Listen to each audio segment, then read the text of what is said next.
Hello and welcome to my YouTube channel. If you're regular here, you know I review many photographic, audio and video related products. And if you're new here, well, that's exactly what I do. Now today, I'm looking at a microphone, hence the reason I've got my setup slightly different. And I've got a microphone on a bracket right in front of me. Because this microphone isn't really for video production. I'm using it to produce the sound for this particular video, although I wouldn't normally do that. I'd normally use my wireless microphones. I wouldn't have a dirty great big microphone right in front of me. I know a lot of YouTube channels do it this way, and it's quite a modern way of doing things, particularly if they're sat at a desk. They'll have their microphone right in front of them. This is the Shure MV7. It's a podcasting microphone, and you can also use it for radio, I would guess, and you can use it for voiceover work, particularly voiceover work, because you can get the microphone right close to your voice. Now, I've got it set off to one side slightly, mainly so that the cameras can pick me up properly rather than being obscured by a microphone. Now, the sound you're listening to during the entire video will be the Shure MV7. As I say, I'm using it for video production today. I'm actually feeding the output. I'm feeding two outputs, actually. That's a wonderful thing with this microphone. It's an XLR microphone as well as a USB microphone. Now, the weird thing is, it isn't USB-C. They've put a micro USB connection on the back, which is a bit bizarre. I kind of thought it would be USB-C, but it isn't. But it's a USB microphone and an XLR microphone. So I've got two feeds coming out because you can feed both out at the same time. So I'm feeding an XLR signal out of a microphone into my Tascam Mixcast 4, which is over there. And that's feeding the signal into my Canon R10. I'm kind of hoping I'll use the audio from the Canon R10. That'll save me post-syncing it. But I'm also taking a feed from the MV7 out into my Mac, and I'm recording it into Amadeus Pro. And the signal looks pretty decent going into the computer. So I've got the best of both worlds. I can either post-sync the audio afterwards using either the audio from the Mac or the audio from my Tascam Mixcast 4. So I've got the best of both worlds. But hopefully the signal going into my Canon R10, which is over here, that's picking up the wide shot, will be great.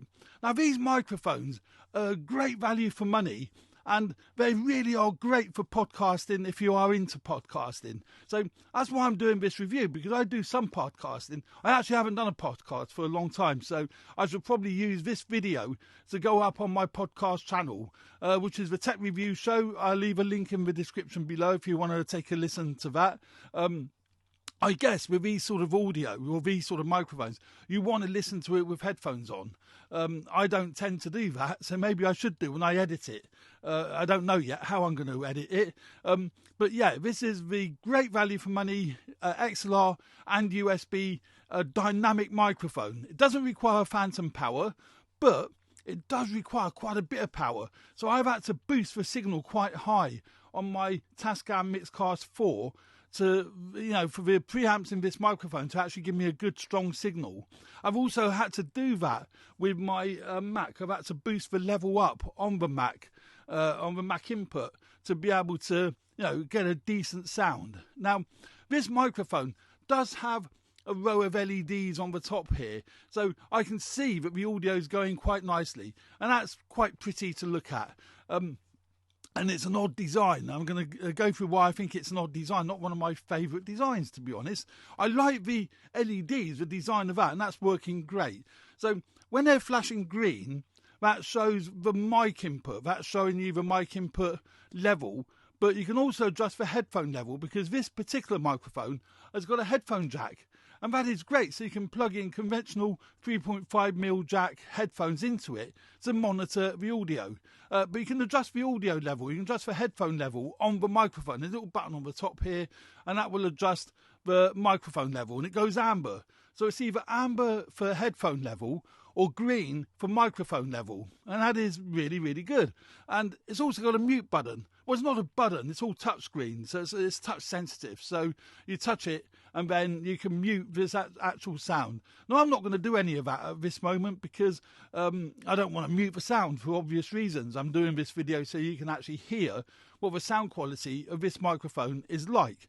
Now, as it's a dynamic microphone, it has a I can't say the word, a cardioid heart pattern, pickup pattern. It's called cardioid pickup pattern, and that is great for direction. It doesn't pick up a lot of noise, or virtually no noise, from behind the microphone and around it. It's pretty much directional like this. So that is great for picking up, your voice, but you do have to be really close to it. And that's the concept of a dynamic microphone. You have to be pretty close to the microphone to pick up, a good quality audio. And that's fine for podcasting because nobody's going to see you. Unless you do video podcasts, and then you would have a microphone probably on a stand, so, you still got the microphone quite close to you. Quite a few people do boom the microphone in, like I've done here. And, that works fine. I've got it at a slight angle. You can see it's not directly in front of me. That's for two reasons. A, as I said earlier, not to obscure the view to the camera, but all equally, it helps with the plosives, the P's and the S's and that kind of noises. So I'm talking across the microphone rather than directly into it. So it gives you apparently slightly better sound quality. But this microphone does have a built-in plosive filter, so it should filter out the S's and the P's and all that kind of stuff, which you will get with a microphone.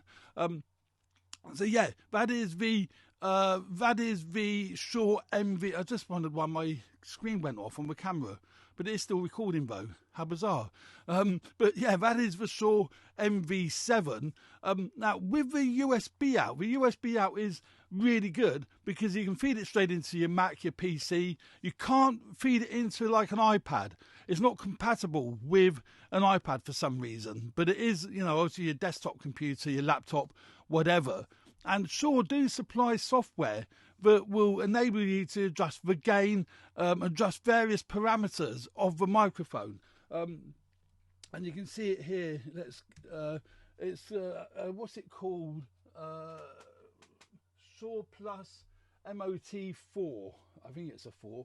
And you can adjust all your parameters of the microphone, your mic level. You can switch it to auto level. I've got to remember actually to speak directly into the microphone when I'm turning away because I haven't got my wireless microphone on. I'm so used to using my wireless microphone. But yeah, so with this particular setup, you can adjust all your parameters of the microphone, and you can also update the firmware to your microphone. I'd highly recommend you do that. I'm not quite sure what benefits that would have, but it's well worth updating firmware of any product really. Keeps it up to date, doesn't it? And as I say, that'll feed straight into the computer, and then I'm recording that on Amadeus Pro. You can see the levels are looking pretty decent, but you can also see the levels on the actual microphone.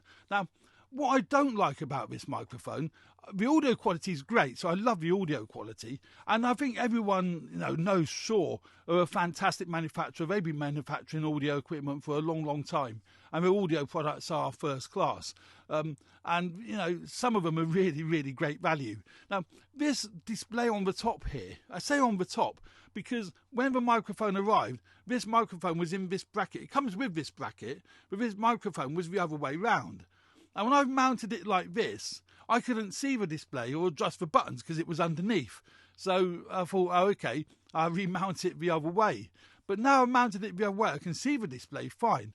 But by heck, an half awkward getting to the settings to be able to adjust it. Because it's touch sensitive, the mute button's right under this bracket. And it seems really bizarre that they would design it that way.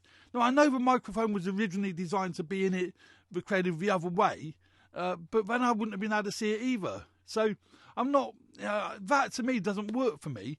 I would have been happier to see, I'm happy with where the display is, but to have the physical buttons on the body of the microphone, I think would have been more sensible from my point of view. But maybe that's just me, I don't know. Maybe everyone else finds it absolutely fine. But yeah, the audio quality should be fine. As I say, you'll be listening to the audio quality from this microphone when I edit it. It's not a microphone I'll use for all my reviews for obvious reason. They just get in the way. But for this kind of thing, and when I do my podcasting, absolutely fantastic.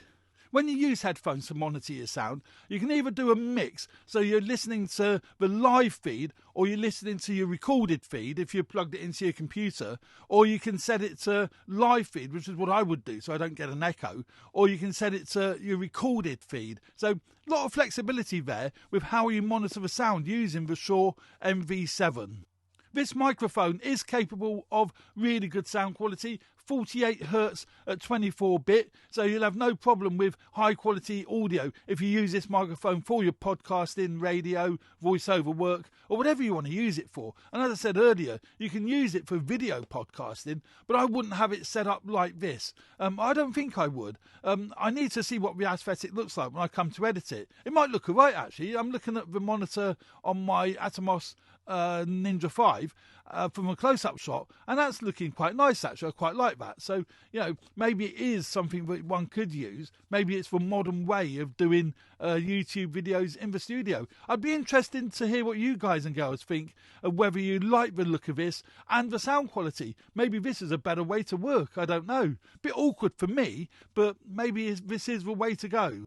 So there you go. That's the Shure MV7 podcasting microphone. It's a dynamic microphone, as I said earlier. Great for your podcasting, radio, voiceover work, and even YouTube presentations if you're doing YouTube podcasting. YouTube casting? I don't know what they call it, really. It's a podcast on YouTube.